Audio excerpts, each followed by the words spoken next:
Hey folks, and welcome back to Glenn and Adrian's Rock Talk. That's Adrian. And that's Glenn. And today we're going to take a look at Alex Lifeson's new band, Envy of None. It's a phrase that is attributed to Ovid. It's a literary phrase that was a Roman poet somewhere in the BC era.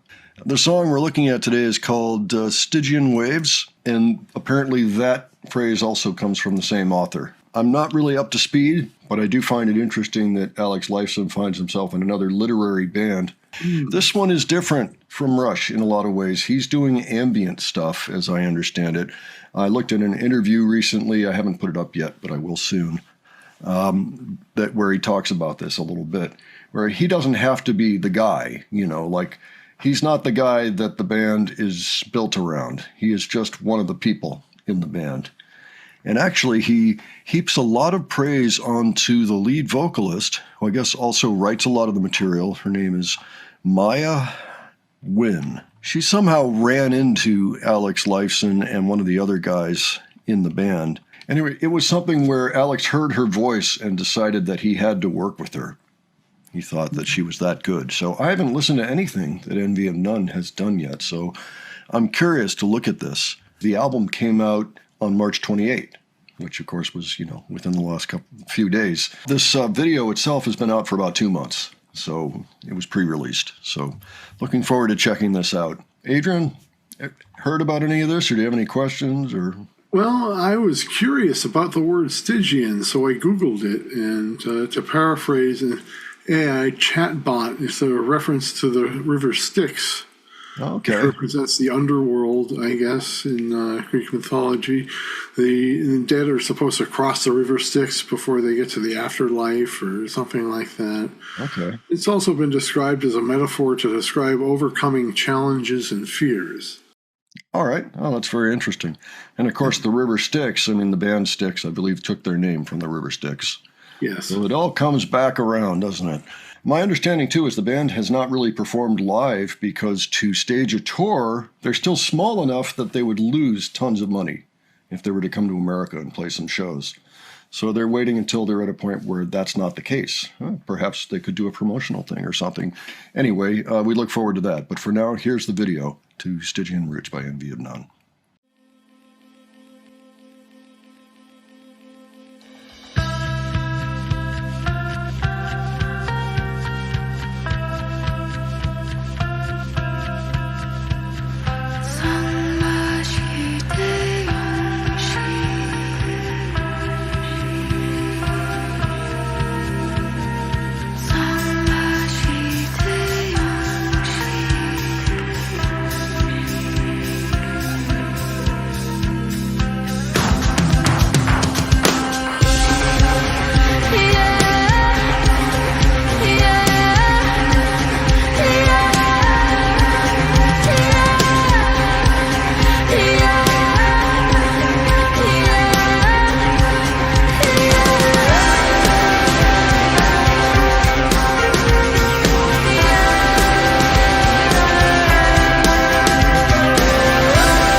cool sound and cool video. I mean, both were pretty trippy, actually. I would agree with that. Some Eastern themes, it sounded like, and some scenes of nature and references to Buddhism throughout the video. I just love the imagery here. The eye, the transforming belly dancer goddess, the mushrooms, sea animals. And I wonder if there's a story here by any chance. It's hard to tell. Well, yeah, that is a good question. I'm going to look up the lyrics to the song because I think that might be helpful. Yeah, the big iguana lizard or whatever that was at the end there. Yeah. Good fellow. It doesn't necessarily need a story. It's just an exercise in coolness, I think. That's right. Okay, I was going to look up the words, and it doesn't look like they're even available yet. All right, well, I'm having trouble finding the lyrics. So, which is a bit of a surprising problem to have. Yeah, everywhere it just says, yet to be transcribed.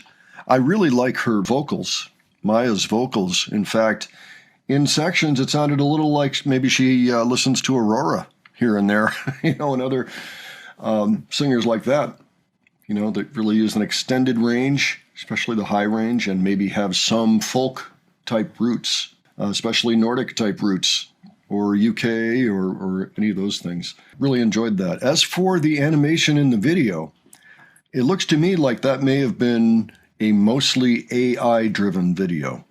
So they may have been able to take maybe they shot a few minor scenes here and there and fed them into an AI generator, applied motion perhaps to still photos, or just came up with an idea and then ran with it and built motion around the output that they got. I recognized a lot of what I see when I play with AI imagery within these images, especially around the face, the eyes, and there's just some telltale signs, the lighting.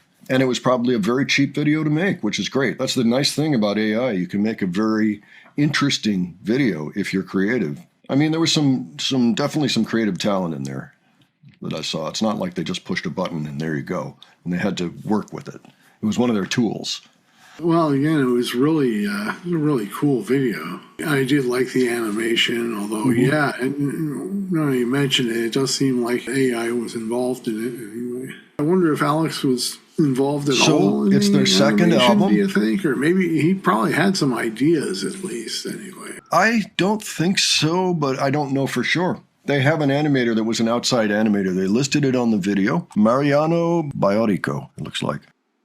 Yeah, and it just lists animation, which is kind of what it looked like. Although the woman on the bed could very well have been, it could have started as a still photo, or it might have just been a little bit of video that was shot and then sent into an AI generator. Pretty cool. I hope that the next video we look at, though, has the actual band in it. So I would like to see them in action, especially since they're not doing live shows. I'd kind of like to see what they look like when they're performing. So Andy Curran is bass guitar and a little bit of guitar. There's somebody else, Alf Annie Bellini, who I don't really have very much info on, who's another guitar and keyboard player. Then Alex, of course, on guitar, mandola, and oud. I think it's pronounced oud, actually. Is it spelled O-U-D? Yeah. Yeah, it's oud. Okay. And then Maya is all vocals and some keyboards. Pretty cool band. I would like to check out more of their album. Yeah. It does sound like an Alex Lifeson project. Yeah, I'd definitely like to hear more of this. All right, folks, why don't you let us know what your experience with this band is? I know maybe some Rush fans have looked in, being curious. If you have a favorite song of theirs from this album or their first album from 3 years ago now, let us know. And let us know if you've had any kind of experience with them. We know they haven't really done any live shows, but if you did see them live somehow, let us know about that. Interviews, anything like that. And if you enjoyed this video, please give it a like. And if you enjoyed our presentation, please subscribe. All right. Of course, we have a second channel now for interviews, Modern Rock Talk. Please go check it out. Thanks so much for joining us on this, and we will catch you on the next one. All right. Take care, folks. See you all later.